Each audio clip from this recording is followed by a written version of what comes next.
ស្ដីអរគ្នាយើងបន្តមេរៀនយើងតទៅមុខទៀតតើតើមិនខមមិនមួយទៀតគឺ comment trim comment trim គឺយើងប្រើវាឡើងដើម្បីធ្វើការកាត់ផ្ដាច់ណាឬក៏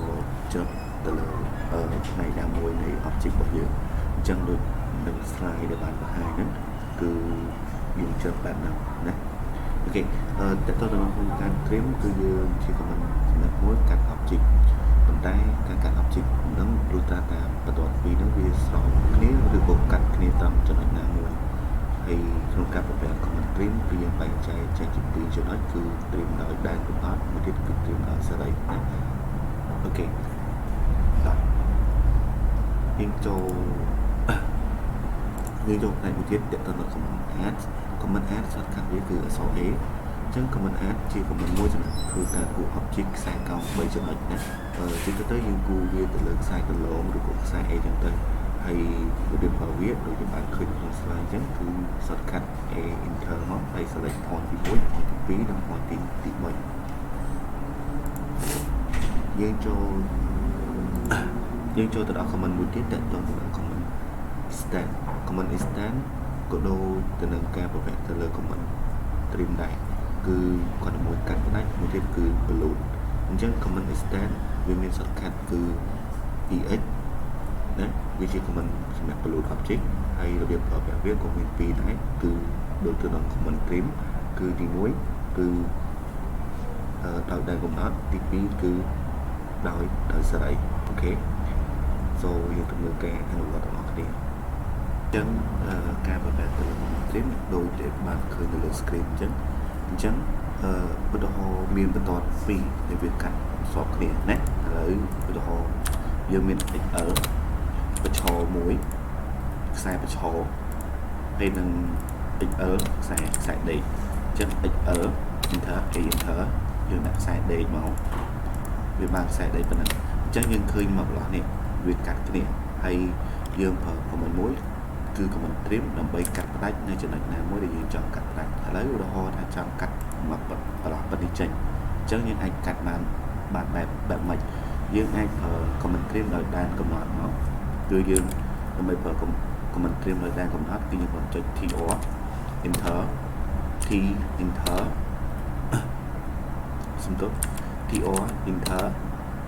ហើយយើង select លើព្រំដែនដែលយើងកំណត់វាមកគឺខ្សែប្រឈរនេះយើងកំណត់វាធ្វើជាព្រំដែនដោយសារយើងចង់កាត់ផ្ដាច់វាធំប៉ុណ្ណឹងណាអញ្ចឹងយើងចុច enter មួយទៀតដើម្បីយើង select ទៅលើ object ណាដែលយើងចង់កាត់ផ្ដាច់អូខេបែបនេះមកគឺវានឹងដាច់ចេញហើយណាម្ដងទៀតយើងចុច TR enter ហើយ select ទៅលើព្រំដែនដែលយើងចង់កាត់ផ្ដាច់ហើយយើងចុច enter ភាសាទៀត select ទៅលើ object ដែលយើងចង់កាត់ផ្ដាច់គឺបែបហ្នឹងចុះបើសិនបើយើងចង់ trim ដោយសេរីវិញយើងគាត់ចុច TR enter ពីរដងមកហើយយើងទៅ select នៅទីតាំងណាដែលយើងចង់កាត់ផ្ដាច់នោះយើងនឹងបានដូចដែលបានឃើញនៅលើ screen អញ្ចឹងគឺយើងកាត់បានដោយសេរីណានៅពេលដែលយើងចង់កាត់ផ្ដាច់ហើយឧទាហរណ៍យើងកាត់ខុសហើយយើងចង់ balloon វាមកវិញយើងគាត់ចុចអត់ដល់ផ្ដាច់ comment ទេយើងគាត់ចុច shift បញ្ជាប់មកហើយយើងចុចទៅលើកន្លែងចំណុចណាឬក៏ចំបន្ទាត់ណាដែលយើងចង់ balloon មកវិញយើងអាច balloon វាមកវិញណាកន្លែង shift គឺយើង trim ធម្មតាប៉ុន្តែនៅពេលដែលយើងចុច shift ជាប់មកគឺយើង balloon comment ហ្នឹងមកវិញឃើញទេអូខេគឺបែបហ្នឹងតោះតើមួយទៀតគឺ comment extend ដែរអញ្ចឹងសូមនិយាយពី comment extend និង comment add ណាអញ្ចឹង comment extend ឧទាហរណ៍បន្ទាត់គូពណ៌ឡើងបែបហ្នឹងហើយបន្ទាត់ហ្នឹងគឺវាអត់ដល់គ្នាទេវាមានបន្ទាត់ប្រឈមមួយនៅពីមុខវាចេះអញ្ចឹងវាអត់ដល់គ្នាទេអញ្ចឹងចង់ឲ្យបន្ទាត់ដេកនេះរត់ទៅដល់បន្ទាត់ប្រឈមយើងបើវិធីសាមញ្ញរបស់យើងគឺយើងទាញវាបានណាប៉ុន្តែទាញវាបានក្នុងទម្រង់មួយដែលយើងពិបាកក្នុងការ make sure ថាវាត្រង់ឬក៏វាអញ្ចឹងដើម្បី balloon បន្ទាត់នឹងទៅដល់បន្ទាត់ប្រឈមហ្នឹងគឺយើងប្រើ comment extend មកក្នុងការប្រើ comment extend គឺយើងមានពីរវិធីគឺ extend ដោយព្រំដែនកំណត់ព្រំដែននិង extend មួយទៀតគឺដោយសេរីណាអញ្ចឹងឧទាហរណ៍ថាយើងចង់កំណត់ព្រំដែនឲ្យវាលូតទៅដល់តំណែងឥឡូវយើងមានបន្ទាត់ប្រឈម2បន្ទាត់ប្រឈមទី1និងបន្ទាត់ប្រឈមទី2 ហើយយើងចង់ upload បន្តប្តីនេះទៅតាមបន្តបញ្ឈរទី2អញ្ចឹងយើងចង់ upload ទៅដល់បន្តទី2យើងគាត់ចុច EX enter មកហើយយើង select ទៅលើปุ่มដែលយើងចង់ទៅដល់គឺបន្តទី2ហ្នឹងបន្តបញ្ឈរទី2ហ្នឹង select លើបន្តទៀតហ្នឹងមកហើយយើងចុច enter មួយទៀតមកបន្តមកទៀតយើងទៅ select លើបន្តណាដែលយើងចង់ឲ្យវាលូទៅដល់គឺបែបហ្នឹងណាគឺឃើញទេគឺវាឆ្លងកាត់ទី1ដោយបានដោយមិនបាច់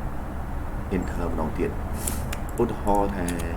មានបន្តនៅខាងមុខ2 3ទៀតអញ្ចឹងយើងចង់ upload វាដោយសេរីវិញយើងចង់ upload វាឲ្យដល់បន្តខាងចុងនេះប៉ុន្តែយើង upload វាដោយសេរីវិញយើងចុច EX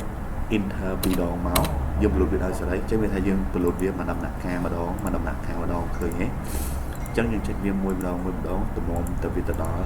ទីតាំងដែលយើងចង់បានប៉ុន្តែឧទាហរណ៍ថាយើង upload ទៅវាលើកយើងចង់កាត់វាមកវិញយើងអាច control set ក៏បានឬក៏យើងចុច shift មកវានឹងស្មើ command trim មកវិញណាអញ្ចឹងយើងអាចកាត់វាបានដូចគ្នាចុច shift បញ្ជាប់មកគឺយើងអាចកាត់វាបានដូចគ្នាកន្លែង shift គឺយើង upload វាធម្មតាគឺបែបហ្នឹងអូខេតោះចូលទៅដល់ command add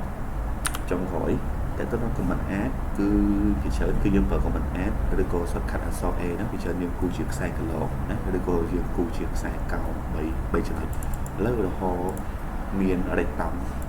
2គូជាកន្លងទ្វារគូជាទ្វារមួយតាមមកទ្វារមួយយក OIC មកហើយគូទំហំ100ទ្វារ50អូខេទំហំប៉ុណ្ណឹងហើយប្រហែលចន្លោះទ្វារគឺយើងយក9ទឹក2ទៅ9ទឹកប្រឡប់ប៉ុណ្ណឹងចំពោះទ្វារគឺយើងយកទ្វារ40ទ្វារ9ទឹកអូខេគឺទំនួលបែបហ្នឹងអញ្ចឹងយើងចង់ដាក់ខ្សែកន្លងនេះឲ្យវាមាន3ចំណុចទៅទេអញ្ចឹងយើងអាចប្រើ command A មកគឺយើងចុច A enter ហើយ select point ទី1នៅកែងខាងក្រោមនេះនិង select point ទី2នៅកែងខាងលើកែងខាងនេះនិងចំកែងមួយជាទៀតអញ្ចឹងយើងបានបែបនេះណាម្ដងទៀតយើងចុច A enter ហើយយើង select កែងខាងក្រោមនិងកែងខាងលើហើយយើងយកមកដាក់កែងក្រាលក៏បាននឹងកែងខាងចុងនេះក៏បានគឺយើងបានខ្សែកន្លង3ចំណុចកង់បែបហ្នឹងចុះបើសិនបើយើងគូទ្វារ2យើងគ្រាន់ copy វាមកហើយយើង mirror វាពាក់កណ្ដាលមកបែបនេះអូខេអញ្ចឹងយើងបានទ្វារ2ស្លឹកអូខេជួបគ្នានៅវីដេអូបន្តទៀត Goodbye អ្នក